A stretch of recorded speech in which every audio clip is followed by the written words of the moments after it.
तो factor effecting the speed of sound wave के बारे में कल हम लोगों ने बात कर लिया था कि टेम्परेचर का क्या इफेक्ट पड़ेगा। तो टेम्परेचर बढ़ा रहे थे तो स्पीड ऑफ साउंड वेव भी जो है वो बढ़ रहा था। तो आज देखेंगे क्या और भी कोई फैक्टर है जो इफेक्टेड करता है। तो आपके पास formula V equal to gamma P by D है, या आपके पास गामा RT बाई एम है।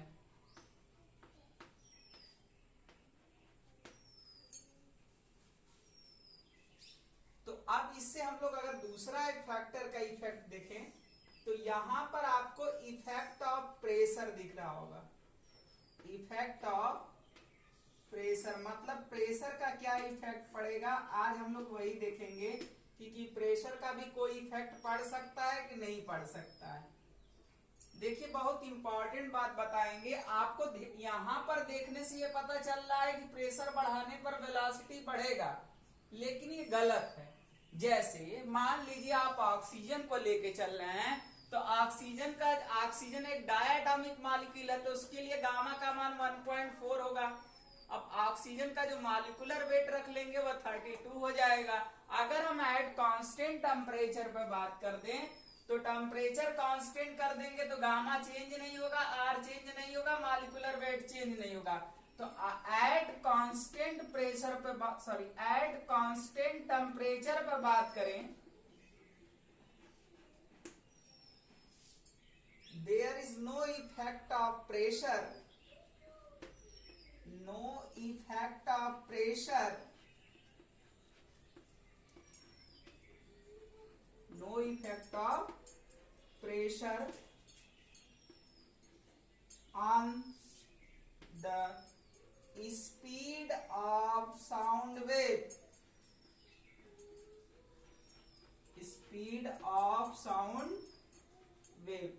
याद रखिएगा कि एट कांस्टेंट टेम्परेचर पर प्रेशर चाहे जितना बढ़ाओ, स्पीड ऑफ साउंड वेव पर कोई इफेक्ट नहीं पड़ेगा। तो ये याद रखिएगा कि अगर एट कांस्टेंट टेम्परेचर प्रेशर को 2 टाइम्स कर दें तो आप सोचिए, या 4 टाइम्स कर दे तो यहां देखने को लग रहा होगा कि स्पीड ऑफ साउंड 2 टाइम्स हो जाएगा, तो ये गलत है।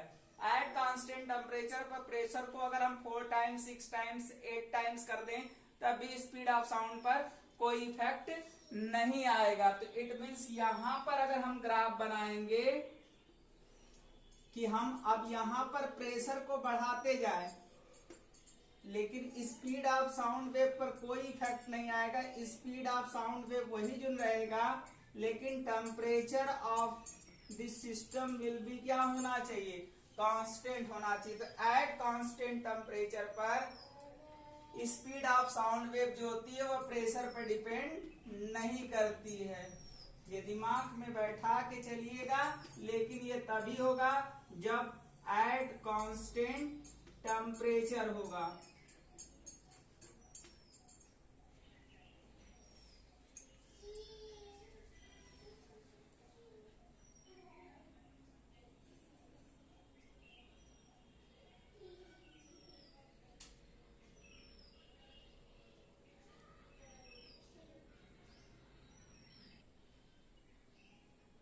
मॉलिक्यूलर वेट का इफेक्ट देखें कि क्या होगा। तो यहां पर देख रहे हैं कि जो स्पीड ऑफ साउंड वेव है that is inversely proportional to molecular weight है।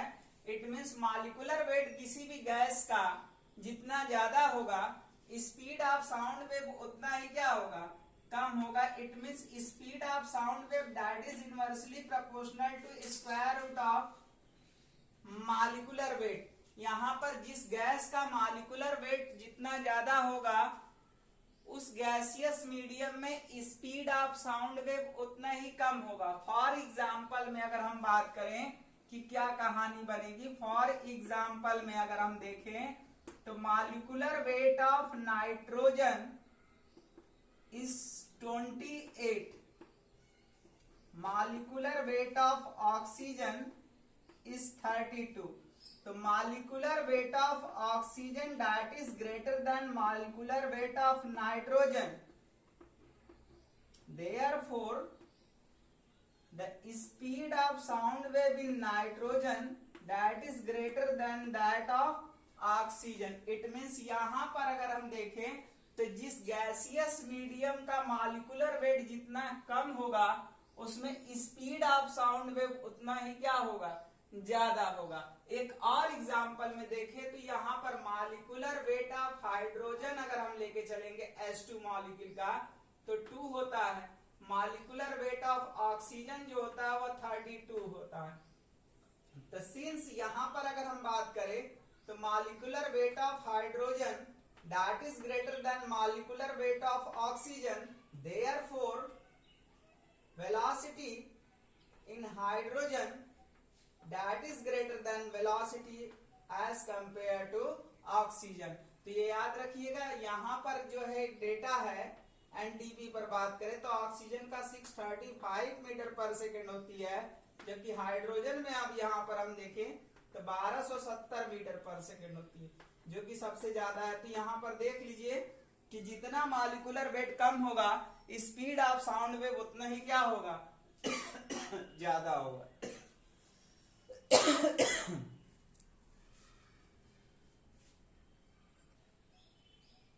ह्यूमिडिटी का इफेक्ट देखें कि ह्यूमिडिटी का क्या इफेक्ट पड़ सकता है। तो देखिए दो तरह की डेंसिटी होती है, एक ड्राई होती है, दूसरा मॉइस्चर होती है। आप देखे होंगे कि बरसात के दिनों में सायरन से आवाजें बहुत दूर तक सुनाई पड़ती है, कल कारखानों से जो आवाजें बहुत दूर तक गूंजती हुई दिखाई देती है। तो क्या जो बरसात के दिनों में मशीन तेजी से चलाया जाता है क्या? ऐसा बात है नहीं, ऐसा नहीं होता है। तो होता क्या है आखिर में, बरसात के बाद जो है आवाजें बहुत दूर तक क्यों सायरन से सुनाई देने लगती हैं या आवाजें उसकी गूंजने क्यों लगती है? तो देखिए दो तरह की डेंसिटी होती है। एक डेंसिटी जो होती है वो मॉइस्चर की होती है।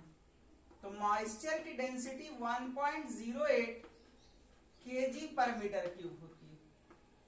ये आफ्टर रेन बारिश हो गई उसके बाद जो है मॉइस्चर नमी टाइप की जो हो जाती है तो उसकी डेंसिटी 1.08 होती है। और डेंसिटी ऑफ ड्राई जो होती है, ड्राई की डेंसिटी जो होती है वो 1.29 kg पर मीटर क्यूब होती है। और आप जान रहे हैं कि speed of sound wave that is inversely proportional to square root of density। Speed of sound wave that is inversely proportional to square root of density। अब यहाँ पर हम देखें तो डेंसिटी के इनवर्सली प्रोपोर्शनल है। इट मीन्स जितना density ज्यादा होगा, डेंसिटी जितना ज्यादा होगा then speed of sound wave उतना क्या होगा, कम होगा। अगर डेंसिटी हमारी डिक्रीज कर जाएगी then in that situation the speed of sound wave will be increase। तो यहाँ पर अगर हम देखें तो यहाँ पर जो सिंस जो है density of moisture that is less than density of dry, therefore velocity in moisture that is greater than velocity as compared to dry medium। It means यही कारण है कि बरसात के दिनों में क्या हो जाता है कि जो है मॉइस्चर हो जाती है तो वहां पर डेंसिटी डिक्रीज कर जाती है। और जब डेंसिटी डिक्रीज कर जाएगी तो स्पीड ऑफ साउंड वेव क्या कर जाएगा, इंक्रीज कर जाएगा। तो सायरन की आवाजें दूर तक क्यों सुनाई देती है, सायरन तेज नहीं बजाया जाता है, वहां पर डेंसिटी डिक्रीज कर जाती है जिसके कारण स्पीड ऑफ साउंड वेव भी क्या कर जाता है, इंक्रीज कर जाता है। तो आपसे एक बात कहना कि चैनल पर नए हैं तो लाइक शेयर एंड सब्सक्राइब करना ना भूलिए। तो यहाँ पर आपको ये बात समझ में आ गई होगी कि बरसात के दिनों में देखे होंगे मेढक चिल्लाते हैं तो बहुत दूर तक आपको आवाजें उसकी पता चलती है। तो ऐसा इसलिए होता है क्योंकि डेंसिटी हमारी डिक्रीज कर जाती है। मॉइस्चर की डेंसिटी अलग होती है, ड्राई की डेंसिटी अलग होती है। मॉइस्चर की डेंसिटी कम हो जाती है, बरसात हो जाती है तो डेंसिटी डिक्रीज कर जाता है जिसके कारण स्पीड ऑफ साउंड वेव क्या कर जाता है, इंक्रीज कर जाता है।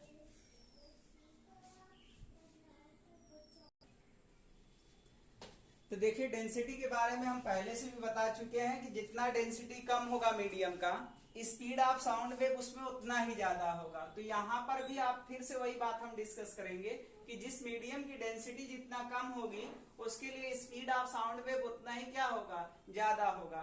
तो अगर डेंसिटी कम है तो स्पीड ऑफ साउंड वेव ज्यादा होगा। जैसे आप किसी भी गैस को लेकर के चलिए, जिन गैस का डेंसिटी कम है, जैसे हाइड्रोजन, हाइड्रोजन की डेंसिटी कम है तो उसमें स्पीड ऑफ साउंड वेव क्या होगा, ज्यादा होगा। अब जैसे हाईवी लेके चलेंगे जिनकी डेंसिटी जिस मीडियम की ज्यादा होगी तो वहां पर स्पीड ऑफ साउंड वेव क्या हो जाएगा, कम हो जाएगा। तो इस तरीके से हम लोग साउंड वेव के बारे में देख लिए। साउंड वेव में बहुत सारी चीजें सीखने को मिली कि कौन सही रहा कौन गलत रहा। यहाँ पर न्यूटन गलत हो गया और लाप्लास ने करेक्शन किया। और ये और भी सारी चीजें देखे कि वाटर के फ्री सरफेस पे ट्रांसवर्स और लॉन्गिट्यूडनल दोनों वेव होती है। वाटर के अंदर जाएंगे तो वहां पर केवल लॉन्गिट्यूडनल वेव होगी। तो इस तरीके से हमारा जो साउंड वेव का पार्ट है यहाँ पर मैकेनिकल वेव का वो फिनिश हो गया। नेक्स्ट लेक्चर में हम बात करेंगे कि प्रोग्रेसिव वेव के लिए कि क्या कंडीशन होती है। लेकिन ये एक बात आपसे रिक्वेस्ट था कि जो है चैनल पे नए हैं तो लाइक शेयर एंड सब्सक्राइब करना ना भूलिए। जय हिंद जय भारत।